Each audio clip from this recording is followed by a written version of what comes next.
नमस्कार, जीके और टैक्स में एक बार फिर से आपका स्वागत है।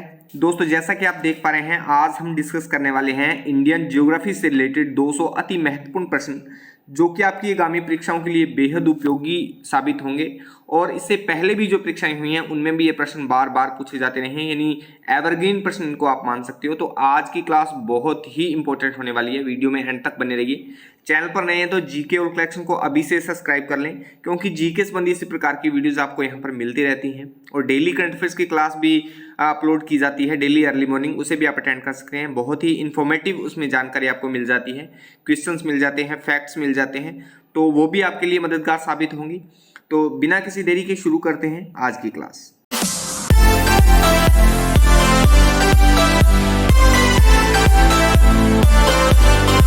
आज के लिए पहला प्रश्न है, क्षेत्रफल की दृष्टि से भारत का विश्व में स्थान कौन सा है? तो क्षेत्रफल की दृष्टि से भारत का विश्व में 7वां स्थान है। पहले स्थान पर रूस है, दूसरे स्थान पर कनाडा, तीसरे स्थान पर चीन, चौथे स्थान पर अमेरिका, पांचवें स्थान पर ब्राजील, छठवें स्थान पर ऑस्ट्रेलिया और सातवें स्थान पर अभी हमने बात की भारत का स्थान है। ये सीरीज आप थोड़ी सी ध्यान में रखिए, एक बार फिर से मैं रिपीट कर देता हूं। रूस, कनाडा, चीन, अमेरिका, ब्राजील, ऑस्ट्रेलिया और भारत 7वें नंबर पर है। वही जनसंख्या की दृष्टि से भारत का दूसरा स्थान है विश्व में। पहले स्थान पर चीन है और दूसरे स्थान पर हमारे भारत का नंबर आता है। वहीं भारत के दक्षिण में कौन सा महासागर है? तो हिंद महासागर है। विश्व में 5 बड़े महासागर हैं, जिनमें हिंद महासागर है, वो भारत के दक्षिण छोर में पड़ता है। मन्नार की खाड़ी और पाक जलद मरुमध्य भारत को किस देश से अलग करता है? तो श्रीलंका को भारत से अलग करता है मन्नार की खाड़ी और पाक जलद मरुमध्य, यानी श्रीलंका और भारत के मध्य है मन्नार की खाड़ी और पाक जलद मरुमध्य। ये आप थोड़ा सा ध्यान में रखिए। अगला प्रश्न है, भारत का उत्तर से दक्षिण तक विस्तार कितना है? यानी ये इस प्रकार से यहाँ से लेकर और यहाँ तक जो विस्तार है भारत का वो 3214 किलोमीटर है, जबकि पूर्व से पश्चिम तक जो विस्तार है वो 2933 किलोमीटर है। इस प्रकार से हमारे भारत की स्थिति है, उत्तर से दक्षिण और पूर्व से पश्चिम। ये आप देख पा रहे हैं, उत्तर से दक्षिण 3214 और पूर्व से पश्चिम 2933 किलोमीटर। अंडमान निकोबार द्वीप समूह कहाँ स्थित है? तो बंगाल की खाड़ी में। ये दक्षिणी छोर है भारत का, जैसे तो इस तरफ बंगाल की खाड़ी पड़ती है और इस तरफ अरब सागर पड़ता है। अंडमान जो निकोबार द्वीप समूह है वो इस प्रकार से इस कंडीशन में यहाँ पर पड़ता है, बंगाल की खाड़ी में। भारत का सबसे बड़ा द्वीप कौन सा है? तो मध्य अंडमान जो है वो भारत का सबसे बड़ा द्वीप है। ये आप थोड़ा सा ध्यान में रखिए। भारत का क्षेत्रफल विश्व के क्षेत्रफल का कितना प्रतिशत है? तो विश्व के क्षेत्रफल का 2.42% जो है वो भारत का क्षेत्रफल है। विश्व की कुल जनसंख्या का कितने प्रतिशत भारत में निवास करती है? तो 17% जनसंख्या वो भारत में निवास करती है विश्व की कुल जनसंख्या की। भारत का कुल क्षेत्रफल कितना है? तो 32,87,263 वर्ग किलोमीटर जो है वो भारत का क्षेत्रफल है। कर्क रेखा भारत के कितने राज्यों से होकर गुजरती है? तो कर्क रेखा भारत के 8 राज्यों से होकर गुजरती है। राजस्थान, गुजरात, मध्य प्रदेश, छत्तीसगढ़, झारखंड, पश्चिमी बंगाल, त्रिपुरा और मिजोरम राज्यों से कर्क रेखा गुजरती है। अगला प्रश्न है, भूमध्य रेखा से भारत के दक्षिण छोर की दूरी कितनी है? यानी भूमध्य रेखा से जो भारत के दक्षिण छोर की दूरी है वो 876 किलोमीटर है। यहाँ पर मैं थोड़ा सा बता देता हूँ, जैसे ये पृथ्वी है तो ये भूमध्य रेखा है और ये ग्रीनविच रेखा है। तो इस कंडीशन में यहाँ पर हमारा भारत पड़ता है। तो ये जो दूरी है यहाँ से यहाँ तक, ये दूरी जो है वो 876 किलोमीटर है। नेक्स्ट है, भारत की स्थल सीमा की लंबाई कितनी है? तो 15,200 किलोमीटर भारत की स्थलीय सीमा की लंबाई है। स्थलीय सीमा से आप क्या समझते हैं? जैसे ये भारत का दक्षिणी छोर है, ये इस यहाँ पर अरब सागर है इस तरीके से, और यहाँ पर बंगाल की खाड़ी में। तो ये तो जो सीमा है ये तो होगी तटीय। अब इसके ऊपर की जो सीमा है, ये जो सीमा है ऊपर की, तो ये सारी इस प्रकार से ये स्थलीय सीमा हो गई। तो ये स्थलीय सीमा की जो लंबाई है वो 15,200 किलोमीटर होगी। भारत की मुख्य भूमि की तट रेखा की लंबाई कितनी है? तो 6100 किलोमीटर। मुख्य भूमि मतलब ये जो सीमा है, मुख्य भूमि की जो तटीय लंबाई है वो 6100 किलोमीटर है। भारत की कुल तट रेखा की लंबाई, यानी जो द्वीप हैं भारत के, अपने लक्षद्वीप हो गया, अंडमान निकोबार हो गया, तो ये द्वीप हैं, उन समेत जो तटरेखा की लंबाई है वो 7516 किलोमीटर है। इसमें आपको कोई कन्फ्यूज़न नहीं रहा होगा, मैंने अच्छे से समझा दिया है कि मुख्य भूमि की जो तटरेखा है वो तो है 6100 किलोमीटर, यानी ये जो तटरेखा है 6100 किलोमीटर है। दोबारा से एक बार मैं यहाँ से बता देता हूँ, यानी ये जो सीमा है ये तो 6100 किलोमीटर है, और यहाँ पर जो द्वीप हैं इस तरफ हैं, कुछ इस तरफ हैं, तो इन द्वीपों समेत जो तटरेखा की लंबाई है वो 7516 किलोमीटर है। और इसके अलावा जो ये स्थलीय सीमा बची हुई है इसके ऊपर की, और उसकी लंबाई है 15200 किलोमीटर। तो इस पर आप थोड़ा अच्छे से फोकस कर ले, सामान्य से प्रश्न है। नेक्स्ट है, किस राज्य की समुद्र तटरेखा सबसे लंबी है? तो गुजरात राज्य की जो समुद्री तटरेखा है वो सबसे लंबी है। भारत की स्थल सीमा किस देश के साथ सबसे ज़्यादा लगती है? तो बांग्लादेश के साथ भारत की स्थलीय सीमा है वो सबसे ज़्यादा लगती है। भारत का कौन सा भू आकृतिक भाग प्राचीन है? तो प्रायद्वीपीय पठारी जो भाग है वो सबसे प्राचीन है भारत का। जम्मू कश्मीर का वह हिस्सा जो चीन के अधिकार में है क्या कहलाता है? तो जम्मू कश्मीर का जो हिस्सा है वो ऑक्साई चीन कहलाता है, जो चीन के अधिकार में है। अच्छा, अगर ये क्लास आपके लिए हेल्पफुल है, आप इस क्लास से कुछ सीख रहे हो, तो वीडियो को लाइक कमेंट करके शेयर जरूर कर दिया करो। आपके एक लाइक और कमेंट से मुझे मोटिवेशन मिलता है, और मैं हर रोज़ एक नई एनर्जी के साथ आपके लिए अच्छे से अच्छा कंटेंट ला पाता हूँ। चलिए नेक्स्ट है, किस देश के साथ न्यू मूर द्वीप के कारण भारत का विवाद है? तो न्यू मूर द्वीप के कारण बहुत ही अच्छा प्रश्न है। न्यू मूर द्वीप के कारण बांग्लादेश के साथ भारत का विवाद चल रहा है। नेक्स्ट है, भारत किस गोलार्ध में स्थित है? तो भारत उत्तरी गोलार्ध में स्थित है। पहले मैंने बताया था इस प्रकार से, ये जैसे पृथ्वी की स्थिति है तो दो गोलार्ध हैं, ये उत्तरी गोलार्ध हो गया और ये दक्षिणी गोलार्ध हो गया। और इस प्रकार से अगर इसको बांटें तो ये हो गया उत्तर पूर्व, ये मतलब पूर्व हो गया, और ये पश्चिम हो गया, ये उत्तर हो गया, और ये दक्षिण हो गया। तो हमारा जो भारत है वो यहाँ पर पड़ता है उत्तर पूर्व में, तो उत्तरी गोलार्ध में हमारा हो गया इसका सही आंसर। नेक्स्ट है,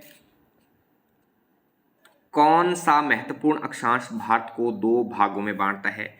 तो 23 डिग्री 3 अक्षांश जो है वो भारत को दो भागों में बांटता है। नेक्स्ट है, भारत का कौन सा राज्य तीन ओर से बांग्लादेश से घिरा हुआ है? तो त्रिपुरा जो राज्य है वो भारत का तीन ओर से बांग्लादेश से घिरा हुआ है। अगला प्रश्न है, अरब सागर में स्थित भारतीय द्वीपों की मुख्य विशेषता क्या है? तो इसकी मुख्य विशेषता क्या है कि सभी द्वीप जो हैं वो प्रवाल उद्गम के हैं।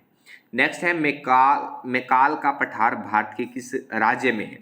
तो मैकाल का जो पठार है, ऐसे प्रश्न बहुत पूछे जाते हैं, इस पर आप थोड़ा अच्छे से फोकस करना। मैकाल का जो पठार है वो छत्तीसगढ़ में है। छत्तीसगढ़ में। भारत और चीन की सीमा रेखा को स्पर्श करने वाले भारतीय राज्य कौन से हैं? तो भारत और चीन की सीमा पर अरुणाचल प्रदेश है, नागालैंड है, मणिपुर है और मिजोरम है। 4 राज्य हैं, अरुणाचल प्रदेश, नागालैंड, मणिपुर और मिजोरम। अगला प्रश्न है, दक्षिण भारत की सबसे ऊंची चोटी कौन सी है?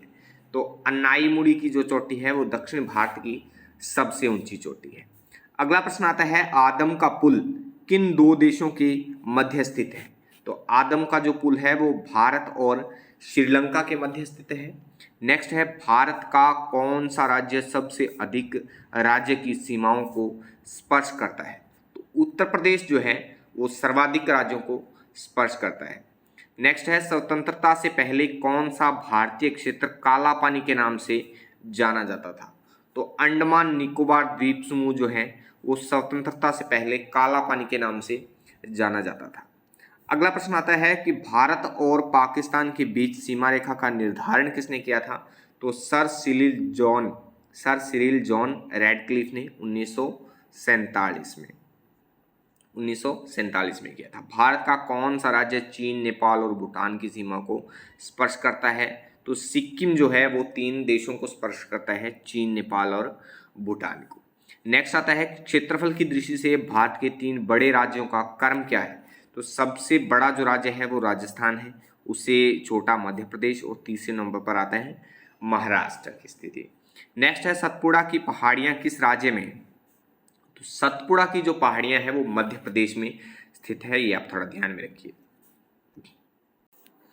अगला प्रश्न है, अंडमान निकोबार द्वीप समूह की सबसे ऊंची चोटी कौन सी है? बहुत ही महत्वपूर्ण प्रश्न है। अंडमान निकोबार द्वीप समूह की जो सबसे ऊंची चोटी है वो सैडल पीक है। सैडल पीक अंडमान निकोबार द्वीप समूह की सबसे ऊंची चोटी है। दक्कन का पठार किन राज्यों में स्थित है? तो दक्कन का जो पठार है वो महाराष्ट्र, मध्य प्रदेश, गुजरात, कर्नाटक और आंध्र प्रदेश में स्थित है। नीलगिरी की पहाड़ियां किस राज्य में स्थित है? तो तमिलनाडु में स्थित है नीलगिरी की पहाड़ियां। भारत और पाकिस्तान के बीच रेड क्लिफ रेखा कब निर्धारित की गई थी? तो 15 अगस्त 1947 को। ये आप सबको पता ही होगा। नेक्स्ट है, महेंद्रगिरी की पहाड़ियां किन दो राज्यों के तट पर है? तो ओडिशा और आंध्र प्रदेश के तट पर है महेंद्रगिरी की पहाड़ियां। पंबन द्वीप कहाँ स्थित है? तो पंबन द्वीप जो है वो मन्नार की खाड़ी में, मन्नार की खाड़ी भारत और श्रीलंका के मध्य स्थित है। अभी पीछे हमने बात की थी। आप अगर दोबारा ऐसा कोई आता है तो उसे हम फिर दोबारा से रिपीट करते रहेंगे क्योंकि हमारे अच्छे से याद हो जाएगा। नेक्स्ट है, डूरंड रेखा जो भारत और अफगानिस्तान के बीच है कब निर्धारित की गई थी? तो 1896 में। 1896 में डूरंड रेखा, ये महत्वपूर्ण है कि डूरंड रेखा किन दो देशों के मध्य है? भारत और अफगानिस्तान के मध्य, जो कि 1896 में निर्धारित की गई थी। अगला प्रश्न है, भारत की सबसे बड़ी तटीय झील कौन सी है? तो तटीय झील जो है चिल्का झील है, जो कि भारत की सबसे बड़ी खारी झील भी है। ये भी थोड़ा आप ध्यान में रखेंगे। अगला प्रश्न है, मीठे पानी की सबसे बड़ी झील कौन सी है? तो वुल्लर झील जम्मू कश्मीर में। खारे पानी की सबसे बड़ी झील सांबर झील राजस्थान।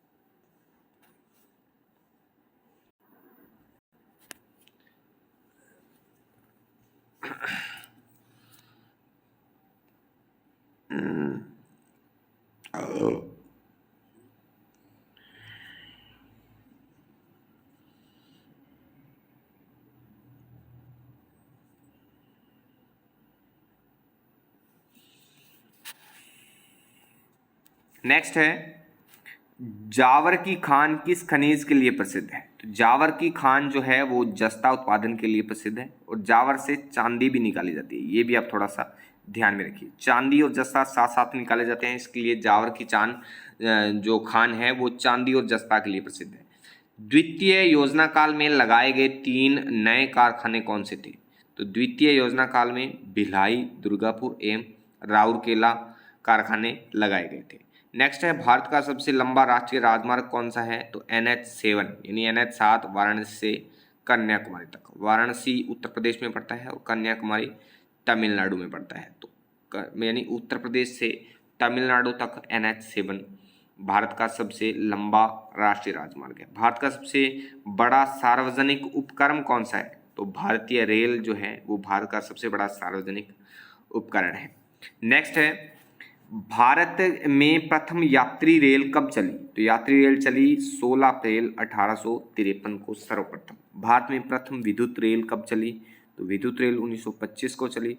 भारत में वायु परिवहन का शुभारंभ कब हुआ? तो 1912 में। वायु परिवहन कब चला? 1912 में। किस स्थान पर 1911 ईस्वी में विश्व की प्रथम हवाई डाक सेवा प्रारंभ की गई थी? तो इलाहाबाद और नैनी के मध्य। इलाहाबाद और नैनी के मध्य विश्व की प्रथम हवाई डाक सेवा प्रारंभ की गई थी। अगला प्रश्न है, इंदिरा गांधी राष्ट्रीय उड़ान अकादमी कहाँ है? तो इंदिरा गांधी राष्ट्रीय उड़ान अकादमी फुर्सतगंज उत्तर प्रदेश में है। ये आप ध्यान में रखिए। किस बंदरगाह को भारत का प्रवेश द्वार कहा जाता है? तो मुंबई बंदरगाह को भारत का प्रवेश द्वार कहा जाता है। अगला प्रश्न है, भारत का सबसे गहरा बंदरगाह कौन सा है? तो गंगावरम बंदरगाह जो कि आंध्र प्रदेश में है, भारत का सबसे गहरा बंदरगाह है। अगला प्रश्न है, विश्व में सबसे अधिक डाकघर किस देश में है? तो भारत में सर्वाधिक डाकघर है विश्व में। तो ये भी आप ध्यान में रखिए। अगला प्रश्न है, भारत का सबसे लंबा प्लेटफार्म कौन सा है? तो गोरखपुर जो उत्तर प्रदेश है वो भारत का सबसे लंबा प्लेटफार्म है। नेक्स्ट है, भारत और पाकिस्तान के बीच चलने वाली रेलगाड़ी कौन सी है? तो समझौता व थार एक्सप्रेस भारत और पाकिस्तान के मध्य चलने वाली रेलगाड़ी है। अभी ये रेलगाड़ी बंद कर दी गई है। कोंकण रेल मार्ग किस पर्वत श्रृंखला से होकर गुजरता है? तो पश्चिमी घाट से होकर गुजरता है कोंकण रेल मार्ग। नेक्स्ट है, कौन सा बंदरगाह भारतीय सामुद्रिक व्यापार का पूर्वी द्वार कहलाता है? तो कोलकाता। हल्दिया बंदरगाह जो है वो भारतीय सामुद्रिक व्यापार का पूर्वी द्वार कहलाता है। नेक्स्ट है, डॉल्फिन नोज नामक चट्टान के पीछे कौन सा बंदरगाह है? तो विशाखापट्टनम आंध्र प्रदेश जो है वो डॉल्फिन नोज नामक चट्टान के पीछे स्थित है। सेतु समुद्रम परियोजना किसे जोड़ती है? तो मन्नार की खाड़ी व पाक जलडुमरू मध्य को जोड़ती है। भारत का कौन सा बंदरगाह ज्वारीय है? तो कांडला बंदरगाह जो है वो ज्वारीय बंदरगाह है। अगला प्रश्न है, भारत में सार्वजनिक डाक सेवा कब प्रारंभ हुई थी? तो सार्वजनिक डाक सेवा 1837 ईस्वी में प्रारंभ की गई थी। नेक्स्ट है, वर्तमान डाक विभाग की स्थापना कब की गई थी? तो अक्टूबर 1854 ईस्वी में वर्तमान डाक विभाग की स्थापना की गई थी। भारत में प्रथम डाक टिकट किस गवर्नर जनरल के शासन में शुरू किया गया था? तो लॉर्ड डलहौजी के शासनकाल में प्रथम डाक टिकट जारी किया गया था।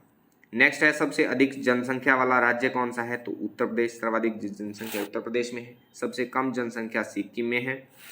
नेक्स्ट है, सबसे अधिक क्षेत्रफल वाला राज्य राजस्थान है, जबकि सबसे कम क्षेत्रफल गोवा में है।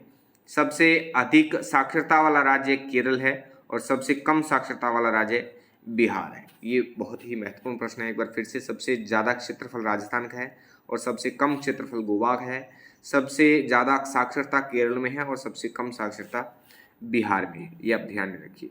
नेक्स्ट है, सबसे अधिक साक्षरता वाला केंद्र शासित प्रदेश लक्षद्वीप है और सबसे कम लिंग अनुपात वाला राज्य हरियाणा है।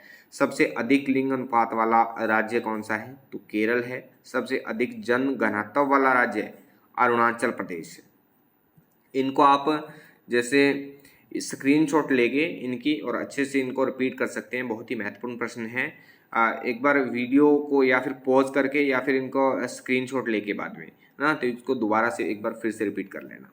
अगला प्रश्न है, सबसे अधिक जन घनत्व वाला केंद्र शासित प्रदेश कौन सा है? तो दिल्ली सबसे सर्वाधिक जन घनत्व वाला केंद्र शासित प्रदेश है। सबसे कम जन घनत्व वाला केंद्र शासित प्रदेश कौन सा है? तो अंडमान निकोबार। तेलंगाना राज्य कब बना? तो 2 जून 2014 को आंध्र प्रदेश से अलग होकर तेलंगाना राज्य बनाया गया था। गुजरात व महाराष्ट्र नए राज्य कब बने थे? तो 1 मई 1960 को गुजरात व महाराष्ट्र राज्य बनाए गए थे। अगला प्रश्न है, हरियाणा और पंजाब को नया राज्य कब बनाया गया था? हरियाणा और पंजाब को 1 नवंबर 1966 को बनाया गया था। सिक्किम राज्य का गठन कब हुआ था? तो 16 मई 1975 को। गोवा राज्य का गठन 30 मई 1987 को हुआ था। छत्तीसगढ़ राज्य का गठन 1 नवंबर 2000 को हुआ था। 1 नवंबर 2000 को। अगला प्रश्न है, उत्तराखंड राज्य का निर्माण कब हुआ था? तो 9 नवंबर 2000 को उत्तराखंड का निर्माण हुआ था। झारखंड राज्य का निर्माण 15 नवंबर 2000 को हुआ था। वहीं मेघालय का निर्माण 1970 ईस्वी में हुआ था। हिमाचल प्रदेश राज्य का गठन 1971 ईस्वी में किया गया था। नेक्स्ट है, मिजोरम व अरुणाचल प्रदेश राज्यों का निर्माण 1987 में हुआ था। नागालैंड का निर्माण 1 दिसंबर 1963 को हुआ था। मणिपुर त्रिपुरा मेघालय को पूर्ण राज्य का दर्जा 21 जनवरी 1972 को मिला। कोया जनजाति किस राज्य से संबंधित है? महत्वपूर्ण प्रश्न है। जनजातियों से संबंधित प्रश्न पूछे जाते हैं हमेशा। तो कोया जो जनजाति है वो आंध्र प्रदेश से संबंधित है। ये आप ध्यान में रखिए। अगला प्रश्न है, मिजो जनजाति किस राज्य से संबंधित है? तो मिजोरम से। पनियान व इरुल जनजाति तमिलनाडु में निवास करती है। आवो जनजाति किस राज्य से संबंधित है? तो असम से। ये जनजातियों से जो संबंधित प्रश्न है बहुत ही महत्वपूर्ण प्रश्न है। इन पर आप अच्छे से फोकस करिए और दोबारा से भी इनको रिपीट करिए। एक बार फिर से वीडियो देखिए या फिर वीडियो पॉज करके स्क्रीनशॉट लेकर इनको एक बार फिर से आप बोल बोल के रिपीट करिए तो अच्छे से याद हो जाएंगे। टोडा जनजाति कहाँ पाई जाती है? तो नीलगिरी पहाड़ियों में, यानी केरल में ये जनजाति पाई जाती है। अगला प्रश्न है, भारत की सबसे बड़ी जनजाति कौन सी है? तो बहुत ही महत्वपूर्ण है। सबसे बड़ी जो जनजाति है वो गौंड जनजाति है। शोम्पेन नामक जनजाति किस राज्य से संबंधित है? तो अंडमान निकोबार द्वीप समूह से संबंधित है शोम्पेन जनजाति। बर्ली व डोडिया जनजाति किस राज्य से संबंधित है? तो दादरा व नागर हवेली से। चकमा व हलमात किस राज्य की जनजातियां हैं? तो त्रिपुरा की। चकमा व हलमात किस राज्य की जनजातियां हैं? तो त्रिपुरा राज्य की जनजातियां हैं। नेक्स्ट है, ईश्वर का निवास स्थान किस नगर को कहा जाता है? तो प्रयाग को कहा जाता है। 5 नदियों की भूमि कैसे कहा जाता है? तो पंजाब को। 5 नदियां बहती हैं इसलिए 5 नदियों की भूमि कहा जाता है। भारत का सबसे लंबा सड़क पुल कौन सा है? तो नेहरू सेतु बिहार में सोन नदी पर जो है वो भारत का सबसे लंबा सड़क पुल है। भारत का सबसे बड़ा म्यूजियम कौन सा है? तो इंडियन म्यूजियम जो कि कोलकाता में है, भारत का सबसे बड़ा म्यूजियम है। अगला प्रश्न है, भारत की सबसे लंबी रेल सुरंग कौन सी है? तो पीर पंजाल रेलवे सुरंग जो कि 11,215 मीटर लंबी है, भारत की सबसे लंबी रेल सुरंग है। भारत का सबसे बड़ा चिड़ियाघर कौन सा है? तो सबसे बड़ा जो चिड़ियाघर है वो जूलॉजिकल गार्डन्स अलीपुर कोलकाता में है। भारत का सबसे बड़ा कैंटिलीवर पुल कौन सा है? तो हावड़ा ब्रिज जो है वो भारत का सबसे बड़ा कैंटिलीवर पुल है जो कि कोलकाता में है। भारत की सबसे बड़ी मीनार कौन सी है? तो कुतुब मीनार जो है वो भारत की सबसे बड़ी मीनार है जो कि दिल्ली में स्थित है। नेक्स्ट है, भारत का सबसे बड़ा गुफा मंदिर कौन सा है और कहाँ है?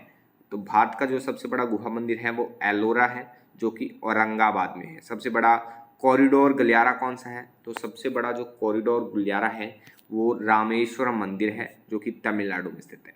सबसे लंबी नहर कौन सी है? तो इंदिरा गांधी नहर है। सबसे बड़ा नदी द्वीप कौन सा है? तो मौजूली द्वीप जो कि ब्रह्मपुत्र नदी पर है, भारत का सबसे बड़ा नदी द्वीप है। ये आप ध्यान में रखिए।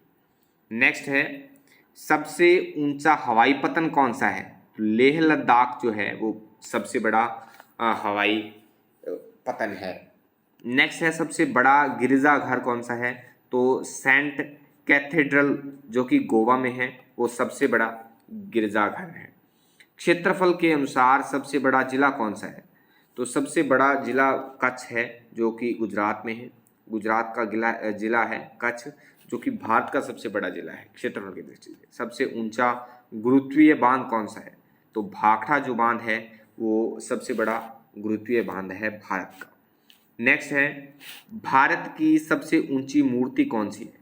तो वीर अभय अंजनेय हनुमान हैदराबाद में है। ये भारत की सबसे ऊंची मूर्ति है। पशुओं का सबसे बड़ा मेला कहाँ लगता है? तो सोनपुर बिहार में पशुओं का सबसे बड़ा मेला लगता है। नेक्स्ट है, सबसे लंबी सहायक नदी कौन सी है? तो यमुना जो है सबसे लंबी सहायक नदी है। सबसे बड़ा गुरुद्वारा कहाँ है? तो स्वर्ण मंदिर अमृतसर में स्थित है। पंजाब में स्वर्ण मंदिर अमृतसर में सबसे बड़ा गुरुद्वारा स्थित है। अगला प्रश्न है, सबसे ऊंचा टीवी टावर कौन सा है? तो पीतमपुरा जो है सबसे ऊंचा टीवी टावर है। नेक्स्ट है, डेल्टा नया बनाने वाली भारत की सबसे लंबी नदी कौन सी है? तो नर्मदा नदी भारत की सबसे लंबी नदी है जो डेल्टा नहीं बनाती है। दुनिया में सबसे अधिक ऊंचाई और स्थित युद्ध स्थल कौन सा है? ऊंचाई पर स्थित। तो सियाचिन ग्लेशियर जो है वो सबसे ऊंचाई पर स्थित युद्ध स्थल है दुनिया का। नेक्स्ट है, भारत के कुल उत्पादन का लगभग कितने प्रतिशत भाग गोंडवाना काल के कोयले से प्राप्त होता है? तो 98%। अगला प्रश्न है, भारत में मिलने वाला गोंडवाना काल का कोयला मुख्यतः किस प्रकार का है? तो बिटुमिन्स प्रकार का कोयला है। जो गोंडवाना काल का कोयला है वो बिटुमिन्स प्रकार का है। तो भारत की कौन सी नदी कर्क रेखा को 2 बार काटती है? माही नदी जो है वो भारत की नदी है जो कि कर्क रेखा को 2 बार काटती है और ये मध्य प्रदेश, राजस्थान और गुजरात जिलों में बहती है। नेक्स्ट है, दक्षिण भारत की गंगा किस नदी को कहा जाता है? तो कावेरी नदी को दक्षिणी भारत की गंगा कहा जाता है। नेक्स्ट है, दक्षिणी भारत की गंगा कावेरी नदी को कहा जाता है जबकि दक्षिणी गंगा गोदावरी नदी को कहा जाता है। चलिए आज के लिए बस इतना ही। वीडियो अच्छी लगती है तो वीडियो को लाइक करें, दोस्तों में शेयर करें और कोई सुझाव या संशोधन के लिए कमेंट बॉक्स में कमेंट जरूर करिए। चैनल पर नए हैं तो जीके और कलेक्शन को अभी से सब्सक्राइब कर लें, क्योंकि जीके से बनी इस प्रकार की वीडियोस आपको यहाँ पर मिलती रहती हैं। अभी हमने जिन प्रश्नों की बात की है बहुत ही महत्वपूर्ण प्रश्न है, एक बार फिर से मैं आपको बता दे रहा हूँ, बहुत ही महत्वपूर्ण प्रश्न है, सदाबहार प्रश्न है, हमेशा ही आते रहेंगे परीक्षाओं में, पहले भी पूछे गए हैं, आगे भी पूछे जाते रहेंगे। तो वीडियो को 1-2 बार देखें या फिर स्क्रीनशॉट लेके वीडियो को पॉज करके और इनको एक बार फिर से रिपीट कर लें, तो आप बहुत अच्छे से आपको ये याद हो जाएंगे। चलिए दोबारा फिर से मिलते हैं एक नेक्स्ट वीडियो में, तब तक के लिए जय हिंद जय भारत।